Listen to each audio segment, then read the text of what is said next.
এইচএসসিতে ICT পরীক্ষায় table কিন্তু একটা কমন টপিক, কিন্তু যখন টেবিল সলভ করতে হয় তখন অনেক স্টুডেন্টের মাথায় হাত পড়ে যায় যে কিভাবে সলভ করব, টেবিল তো বুঝি না। যারা এরকম সমস্যা আছে যে টেবিল বুঝতে সমস্যা হয় বা এই কলস্পেন রোস্পেন এগুলো ধরতে সমস্যা কিংবা টেবিলের কোডিং লিখতে সমস্যা হয়, তাদের জন্য এই ভিডিওটা। এইখানে আমরা একটা টেবিল দেখো দিয়ে রাখছি, এই টেবিলটা সলভ করব এবং এই টেবিল সলভ করার মাধ্যমে আমরা কি একটা টেবিলই সলভ করলাম? আসলে কিন্তু না। এখানে মূলত আমরা টেবিলের কনসেপ্ট পড়বো যে টেবিলের কোডিং এ আমাদের কি কি জানতে হবে কিংবা কিভাবে আমরা টেবিল সলভ করতে পারবো। একটা টেবিল দিছি, এই একটা টেবিল দেখলে আমরা বাকি সব টেবিল যে কোনো ভাবে চেঞ্জ করে দিলে সেগুলো আমরা ইজিলি সলভ করতে পারবো। তো কথা না বাড়িয়ে শুরু করতেছি। এই ওয়েট, ইন্ট্রো দিয়ে নেই। আসসালামু আলাইকুম, আমি মোহাম্মদ মুতাকিন ইসলাম, এইচএসসি 25 ব্যাচের স্টুডেন্ট, পড়াশোনা করছি শহীদ সৈয়দ নজরুল ইসলাম কলেজ ময়মনসিংহ থেকে। তো আমাদের টপিক হচ্ছে টেবিল আজকে। দেখো, এখন আমি যদি শুরুতে আসি, সবাই তো মানে বেসিক স্ট্রাকচার এইচটিএমএল এর অবশ্যই পারো, সেটা বলতেছি না। যেমন এই যে উপরে ডক টাইপ এইচটিএমএল, তারপরে এইচটিএমএল দিয়ে শুরু করতে হয়। দেন হচ্ছে আমাদের যদি টাইটেল মানে হেডার লিখতে হয়, সেক্ষেত্রে আমরা টাইটেল ইউজ করবো বা মানে হেডিং থাকবে। কিন্তু যেহেতু আমরা জাস্ট টেবিল করতেছি, সেই জন্য জাস্ট বডিতে চলে গেলাম। আমরা বডি শুরু হয়েছে এখানে, তো বডি এই ট্যাগ। তারপরে আমরা শুরু করব হচ্ছে টেবিল ট্যাগ, মানে টেবিলের যে অংশটুকু আছে ওইটুকু শুরু করব। তো টেবিলের অংশটুকু যদি আমরা এখানে শুরু করি, আমাদের টেবিলের জন্য যে ট্যাগ ইউজ করতে হয় সেটা হচ্ছে টেবিল ট্যাগ। তো টেবিলের ট্যাগের এখানে এলিমেন্ট ইউজ করতে হয় হচ্ছে বর্ডার, অর্থাৎ টেবিলের যে বর্ডার গুলো আছে, যেমন এইগুলোকে বলা হয় বর্ডার। এই বর্ডার গুলো কতটুকু পুরো হবে সেগুলো আমরা সাধারণত 1 ইউজ করে থাকি, এর ভ্যালু আর কি। তো আবার দেখো, এখানে টেবিলের উপরে একটা ক্যাপশন থাকে যে আসলে টেবিল কিংবা গ্রেড কিংবা সামথিং যে কোনো কিছু থাকতে পারে। তো আসলে এটাকে লিখতে হলে আমাদের যেটাকে ইউজ করতে হবে, অর্থাৎ ক্যাপশন ট্যাগটা ইউজ করতে হবে। তো ক্যাপশন ট্যাগের ভিতরে আমরা মাঝখানে যে এখানে এটা যা লিখতে চাবো সেটা লিখে দিব। এটুকু আশা করছি ক্লিয়ার, এটা মানে স্বাভাবিক বিষয়। কথা হচ্ছে আমাদের সমস্যাটা কোন জায়গায় হয়। সমস্যাটা হয় এই যে এই এ দুইটা জায়গা খায় নিচ্ছে, এও জায়গা খায় নিচ্ছে, এগুলোও লিখতে এলোমেলো হয়ে যায় যে আসলে কোন জায়গায় রো স্প্যান কোন জায়গায় কল স্প্যান। তো আমরা এটাই আজকে দেখবো, এটাই খুব ইজিলি দেখবো। দেখো, আমাদেরকে ফার্স্টলি একটা জিনিস আগে দেখে নিতে হবে যে আমাদের কলাম কতগুলো আছে, সারি কতগুলো আছে, অর্থাৎ কলাম এবং রো এবং কলাম কতগুলো করে আছে সর্বোচ্চ। এখন তুমি যে হিসাব করো 1 2 3, তিনটা রো। এদিক থেকে দেখলে আসলে তিনটা রো, বাট এখানে তিনটা রো না, 1 2 3 4, চারটা রো, এখানে চারটা রো। আবার এদিক থেকে যদি তুমি খেয়াল করো 1 2 3, তিনটা কলাম। আসলে কি তিনটা কলাম? আসলেই তিনটা কলাম। দেখো, এখানে 1 2, এইদিকে খেয়াল করলে মনে হবে দুইটা কলাম, আসলে দুইটা কলাম না, এখানে কিন্তু তিনটা কলাম। আমরা হিসাব করব যে আমাদের কলাম সর্বোচ্চ কতগুলো আছে, আবার সারি, সরি কি বলতেছি, হ্যাঁ রো সর্বোচ্চ কতগুলো আছে। এখন আমাদের শুরু করতে হবে কি, আমাদের টেবিল শুরু করছি আমরা।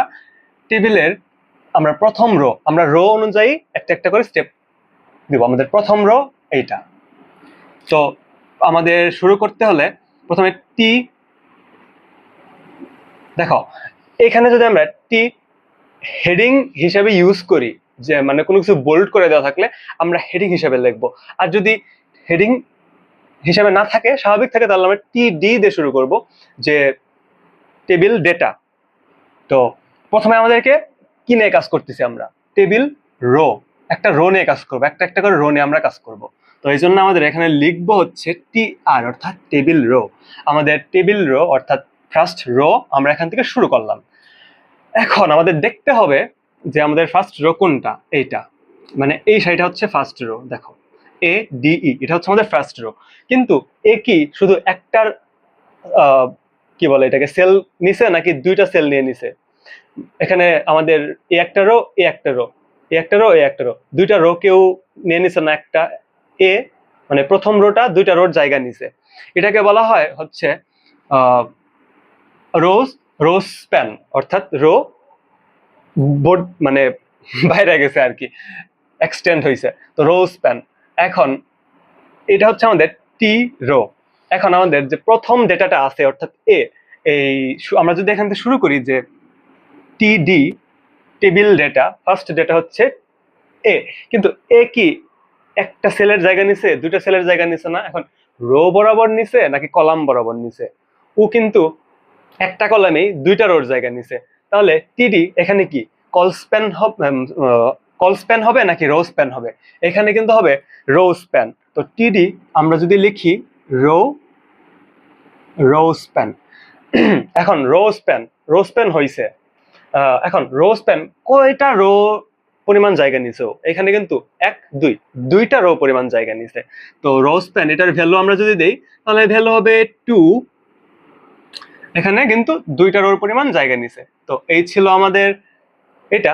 এখন আমরা জাস্ট কি বসিয়ে দিব, এর ভিতরে কোনটা আছে? আছে হচ্ছে এ।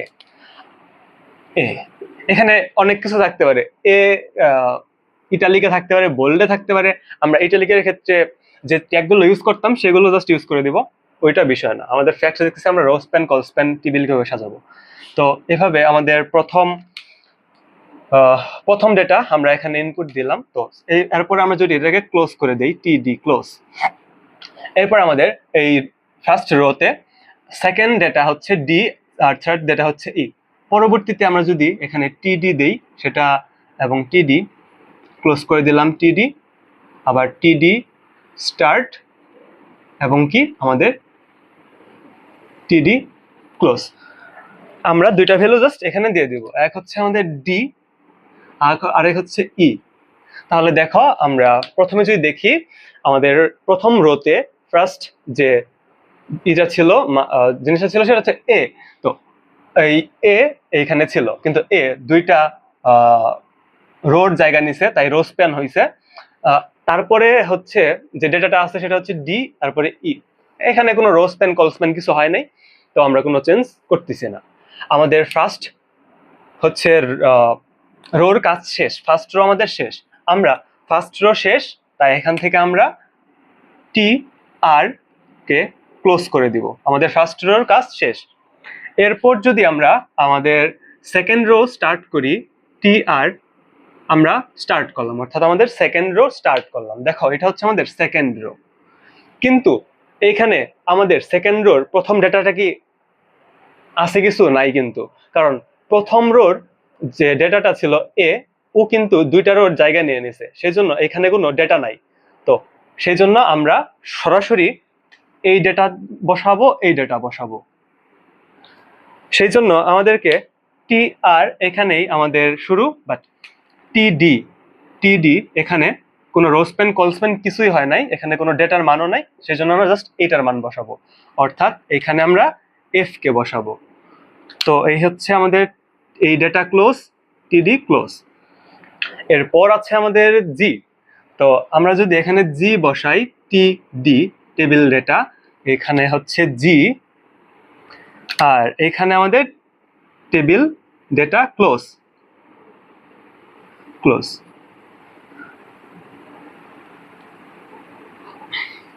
দেন আমাদের কিন্তু দুইটা রো কাজ শেষ, এই রো কাজ শেষ।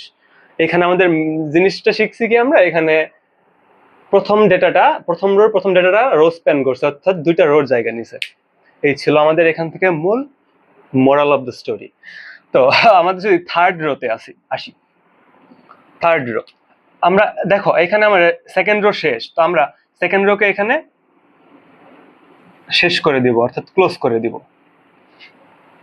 এই হচ্ছে আমাদের সেকেন্ড রো। এখন যদি আমরা থার্ড রোতে আসি, আমরা এখানে থার্ড রো ওপেন করব, এখানে এই রো শুরু হলো। এখন থার্ড রোতে দেখো কি হয়েছে, আমাদের ডেটা যেটা আছে সেটা হচ্ছে বি। বি বি কি একটা সেলে আছে? বি কিন্তু একটা সেলে নাই, বি দুইটা সেলের জায়গা নিছে। এখন সেটা কি রো বরাবর নিছে নাকি কলাম বরাবর নিছে? সে কিন্তু রো বরাবর নিছে, তার মানে বৃদ্ধিটা কি হয়েছে এখানে আর কি, এটা হয়েছিল আমাদের কি হয়েছিল দেখো, রো স্প্যান হয়েছিল, যে দুইটা রো বরাবর স্প্যান হয়েছিল।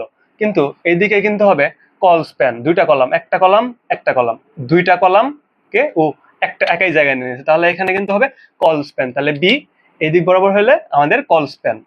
কারণ এ একটা কলাম, এ একটা কলাম, দুইটা কলামের জায়গা নিয়ে নিছে। তো এখানে বি হবে কল স্প্যান। তো আমরা যদি এখন লিখি যে আমাদের টেবিল ডেটা, অর্থাৎ third row table data, T D, table data. দেখো এখানে টেবিল ডেটার এখানেই তো আমাদেরকে করতে হবে কি, রো স্প্যান,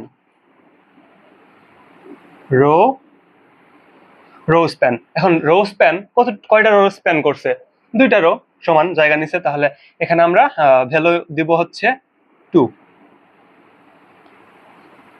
এই ছিল আমাদের টেবিল ডেটা। এখন ওর মান যদি আমরা দেই তাহলে এখানে হবে বি, আর আমরা এখানে টেবিল ডেটা ক্লোজ করব, এটা আবার একটা টেবিল ডেটা ওপেন করব, সেটা হচ্ছে দেখো এখানে বি, তারপরে একটা ভ্যালু থাকার কথা ছিল বা যে কোনো একটা উপাদান থাকার কথা ছিল, এখানে নাই। কেন নাই? ও তো দুটো জায়গা নিয়ে নিছে, তাহলে পরেরটা হবে এইচ। এখানে আমরা এইচ বসাবো। এখানে যে কোনো ওয়ার্ড বা যে কোনো কিছু থাকতে পারে। এখানে আমরা ক্লোজ করে দিব টিডি। তারপরে আচ্ছা দেখি আমাদের নিচে দেখা যাচ্ছে কিনা, হ্যাঁ দেখা যাচ্ছে। তারপরে দেখো আমাদের 1 2 3 তিনটা রোর কাজ শেষ। আমাদের কি হয়েছে এখানে, মোরাল কি আমরা শিখছি হচ্ছে rho span, call span. Rho span কখন, যখন একটা রো দুইটা রোর জায়গা নিয়ে নিবে, তখন সেটা হবে রো স্প্যান। দুইটা কিংবা তিনটা কিংবা পাঁচটা যে কিছু হইতে পারে, সেটা হবে রো স্প্যান। আবার যখন কল স্প্যান কখন হবে, যখন একটা কলামের জায়গায় দুইটা কলামের জায়গা নিয়ে নেবে, তখন সেটা হবে রো স্প্যান। এখানে হয়েছিল, এখানে কল স্প্যান। আয় রে হায়, কি লিখছি,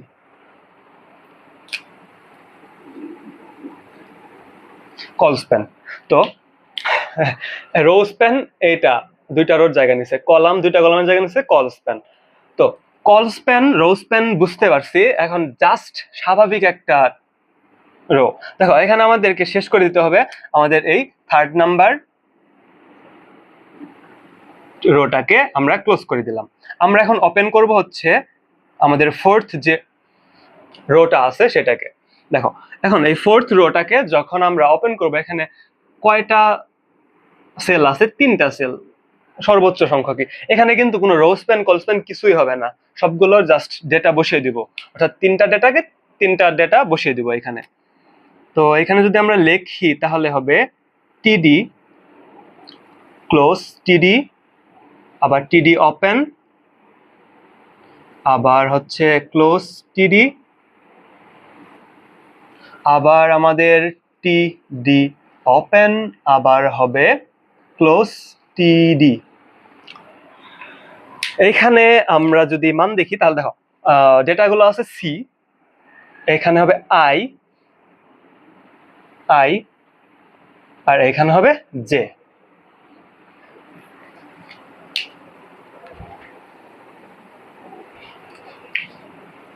দেখো এখানে আমাদের টেবিলটা কি ছিল, এখানে রো ছিল 1 2 3 4টা রো ছিল, কলাম ছিল 1 2 3 তিনটা কলাম ছিল, উপরে একটা ক্যাপশন ছিল, অর্থাৎ একটা টাইটেল ছিল যে টেবিল বা যে কোনো কিছু থাকবে। এখন দেখো এখানে কাহিনী, আমাদের টেবিলের কাজ কিন্তু শেষ, টেবিলের কাজ শেষ, আমরা টেবিলটাকে এখন ক্লোজ করে দিব। তো আমরা এখানে টি আর কে ক্লোজ করব, দেন টেবিলকে ক্লোজ করে দিব। এখানে ক্লোজ হচ্ছে টি আর, আর ক্লোজ হচ্ছে টেবিল।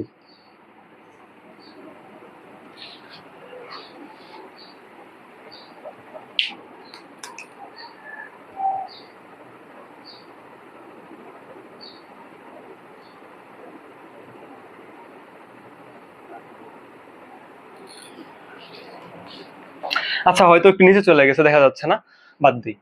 তো আমরা এখানে টেবিল ওপেন করছিলাম, টেবিলকে এখানে দেখা যাচ্ছে না মেবি, এখানে টেবিলকে ক্লোজ করে দিয়েছি।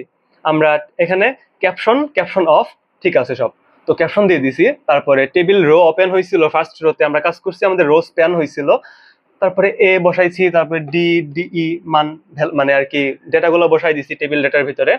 আবার এটা আমরা ক্লোজ করে দিছি, ক্লোজ করে দিয়ে আমরা নতুন একটা রো ওপেন করছি, টেবিল রো। সেই টেবিল রোতে আমাদের ফার্স্ট ভ্যালু ছিল না, আর সেকেন্ড ডেটা ছিল এফ, তারপরে জি, এফ বসাইছি, জি বসাইছি। দেন আমাদের এই টেবিল রোকে আমরা ক্লোজ করে দিছি। দেন আমরা আমাদের থার্ড যে টেবিলটা ছিল, রোটা ছিল, সেখানে আমাদের বি হলো ডেটা, কিন্তু বি এখানে দুইটা কলামের জায়গা নিয়ে নিছে, তাই আমার এখানে হয়েছে কল স্প্যান। তো কল স্প্যান করছি আমরা দুইটা সমান জায়গা। তারপরে আমরা এখানে মান হচ্ছে বি এবং এইচ দুইটা বসাই দিছি। দেন আমরা টেবিল ডেটা টেবিল রোকে ট্যাগকে হচ্ছে ক্লোজ করছি। দেন আমরা ফোর্থ নাম্বারে যে টেবিল রোটা ছিল সেটাকে আবার ওপেন করছি। দেন এখানে সি আই জে তিনটা ডেটা বসিয়ে দিছি। তারপরে আমরা টেবিল রোকে ক্লোজ করে দিছি। দেন টেবিলকে আমরা ক্লোজ করে দিছি। এরপর আমরা বডিকে ক্লোজ করে দিব, দেন এইচটিএমএল কে ক্লোজ করে দিব। তাই আমাদের এইচটিএমএল কোডটা একদম সম্পন্ন হয়ে যাবে। তো এখন ধরো যে তোমাকে দিছে এইভাবে না দিয়ে অন্যভাবে দিছে, হয়তো এইদিকে দিছে বা ওইদিকে দিছে, যে কোনো দিকে দিছে তিনটা, বা এখানে দেখো যে যে তিনটাকে যদি দিয়ে থাকে এইভাবে দেয়, ধরো এইভাবে দিল, এইখানে একটা মান থাকলো, তাহলে কি পারবা না? অবশ্যই পারবা। এখানে তখন আমাদের থার্ড নাম্বারে ছিল, আমরা এখানে এফ, দেখো কল স্প্যান হয়েছিল 2, এখানে আমরা 3 বসিয়ে দিব। 3 বসায় এখানে আমরা মান দিছিলাম হচ্ছে, দেখো এখানে আমরা তখন এইচটা ছিল, এখন এইচটা থাকবে না, জাস্ট বি হবে, এখানে এটা মুছে দিব। সেই ক্ষেত্রে আমরা মানগুলো দিব না, যা থাকবে, যা দেওয়া থাকবে সে অনুযায়ী আমরা দিব। আমরা এখানে মুখস্থ করি না, কিছু জাস্ট বুঝছি যে আসলে ফ্যাক্টর গুলো কি, কেমনে কি করে। তো এই ছিল টেবিল। দেখো এখানে অন্যরকম ভাবে থাকতে পারে, কোশ্চেনে বলতে পারে যে ইমেজ অ্যাড করো, যে কোনো একটা রোতে ইমেজ অ্যাড করতে বলতে পারে, বা কোনো একটা লিঙ্ক দিতে, হাইপার লিঙ্ক দিতে বলতে পারে। আমরা জাস্ট যেমনি লিঙ্ক অ্যাড করা, তারপরে ইমেজ অ্যাড করা শিখছি, জাস্ট সেগুলোই করে দিব। আবার এখানে এর ভিতরে আবার দিতে পারে, টেবিলের ভিতরে ওই কি জানি বলো এটারে, লিস্ট অ্যাড করতে বলতে পারে। আমরা তখন টেবিলের মধ্যে টেবিল ডাটার ভিতরে লিস্টগুলোকে অ্যাড করে দেবো। ওইটা আমাদের বিষয় না, আমাদের মেইন টপিক ছিল আছে টেবিল কিভাবে আমরা লিখবো সাজিয়ে, টেবিল কিভাবে বুঝবো সেটা। তো আশা করছি সবাই বুঝতে পারছো, না বোঝার মতো কিছুই নাই, সুন্দর করে আস্তে ধীরে বুঝাইছি। তো দেখা হবে পরে কোনো একটা ভিডিওতে, সেই পর্যন্ত সবাই ভালো থেকো।